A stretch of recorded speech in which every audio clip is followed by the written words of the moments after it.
নিশ্চিত কৰিছে? টিভিত দেখা পালোঁ টিকেটটো যিখিনি ডিক্লেয়াৰ হ'ল গোটেইখিনি আচলতে পাব লগাই ব্যক্তি।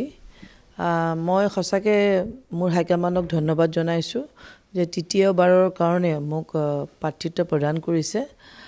নিশ্চিতভাৱে এই ক্ষেত্ৰত গৌৰৱ গগৈ ডাঙৰীয়াক ধন্যবাদ জনাব লাগিব। তেখেতৰ বলিষ্ঠ নেতৃত্বত দলটো যথেষ্ট শক্তিশালী হৈছে আৰু আগন্তুক যিটো নিৰ্বাচনটো তেখেতৰ নেতৃত্বতে আমি খুব ভাল ফলাফল দেখুৱাব পাৰিম। নিশ্চিতভাৱে অসমত কংগ্ৰেছ চৰকাৰ আহিব আৰু গৌৰৱ গগৈ ডাঙৰীয়া অসমৰ মুখ্যমন্ত্ৰী হ'ব। লগতে মই হাইকমাণ্ডক এইকাৰণে ধন্যবাদ জনাম যে তৃণমূল পৰ্যায়ত যিসকল ব্যক্তি কাম কৰি থাকে সদায় সেইসকল ব্যক্তিক দলে গুৰুত্ব দিয়ে। আৰু প্ৰথমবাৰ মই 2016 চনত যেতিয়া মই টিকেট পাইছিলোঁ তেতিয়া হয়তো কোনোৱে ভবা নাছিল যে কোন নন্দিতা দাস, কিন্তু মই খুব গ্ৰাছৰুটত কাম কৰিছিলোঁ আৰু সেই হিচাপে মই টিকেট পাইছিলোঁ। আৰু পৰৱৰ্তী সময়ত মই MLA হিচাপে দলীয় কাম কাজখিনি নিজৰ যিটো দায়িত্ব মই ভালকৈ পালন কৰি আছোঁ আৰু দলটো শক্তিশালী কৰাৰ কাৰণে যিখিনি দলে দায়িত্ব দিয়ে সদায় মই পালন কৰোঁ। নিশ্চয় দলে মোৰ প্ৰতি সন্তুষ্ট হয় আৰু মোৰ ওপৰত আশা ভৰসা বেছি কৰিছে যে যিহেতু নতুন এইটো সমষ্টি হাজো শুৱালকুছি, সেই সমষ্টিটোত নিশ্চিতভাৱে দলে আশা কৰিছে যে মই বহুত ভোটত জিকিম আৰু দলৰ এই মনৰ আশা মই পূৰণ কৰিম। নতুন সমষ্টি, ৰাইজে নতুন চিন্তাধাৰাৰে ভোট দিব, কাৰণ আগৰ যিটো হাজো সেইটো নাই। ইয়াত নতুনকৈ সংযোজন হ'ল শুৱালকুছি ব্লকটো। শুৱালকুছি আৰু হাজো দুইটা সমষ্টিৰ একচুৱেলি বহুতখিনি ইম্পৰ্টেঞ্চ আছে। বিশেষকৈ হাজো অঞ্চলটো যিহেতু য'ত নেকি পবিত্ৰ তীৰ্থস্থান হয়গ্ৰীৱ মাধৱ আছে আৰু লগতে পুৱামক্কা আছে। তো এই দুইটা তীৰ্থস্থানে তাৰমানে ডেভেলপ কৰাৰ কাৰণে যথেষ্টখিনি সুযোগ আছে। ইয়াত টুৰিষ্ট স্পট হিচাপে ইয়াক নিৰ্মাণ কৰিব পৰা যায়। আৰু লগতে শুৱালকুছি যিটো অঞ্চল, শুৱালকুছি অঞ্চলত যিহেতু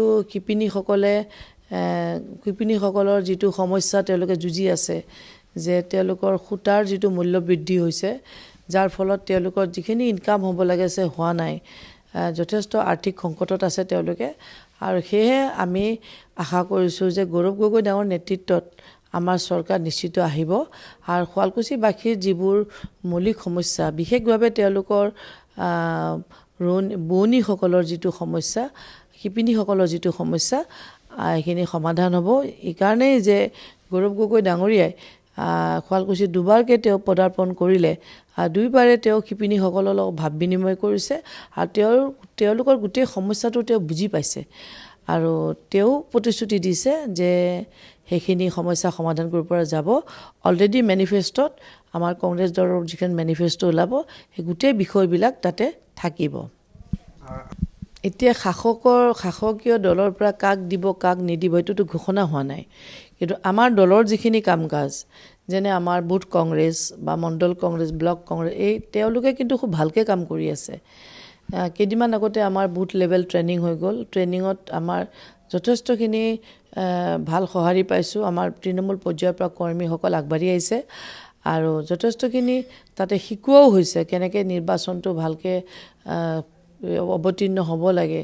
সেইফালৰ পৰা আমাৰ দল সম্পূৰ্ণ প্ৰস্তুত, আমাৰ কৰ্মীসকল সম্পূৰ্ণ প্ৰস্তুত আৰু যিহেতু সমষ্টিটোত লাগি আছিলোঁ, সেইফালৰ পৰা ময়ো সম্পূৰ্ণ প্ৰস্তুত। এটা বিশ্বাস আছিল যে দলে টিকেট দিব আৰু নিৰ্বাচন খেলিবৰ কাৰণে মই নিজৰ প্ৰস্তুতি আগতেই মই লৈ লৈছিলোঁ। ইতিমধ্যেতো বহুতকেইটা বিৰোধী দলৰ লগত অলৰেডি সিদ্ধান্ত হৈ গৈছে, চিট শ্বেয়াৰিং হৈ গৈছে।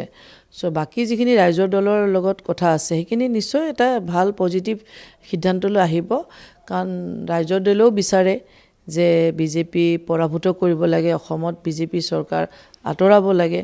সেইফালৰ পৰা গৌৰৱ গগৈ ডাঙৰীয়াৰ লগত অখিল গগৈ ডাঙৰীয়া কেইবাবাৰ আলোচনাও হৈছে। হয়তো দুই এটা চিটক লৈ বস্তুটো লাগি আছে। আমি আশা কৰোঁ যে প্ৰত্যেকে কিছু ন কিছু এৰা ধৰা কৰিব আৰু এৰা ধৰাৰ মাজত এটা সুস্থিৰ সিদ্ধান্তলৈ আহিব।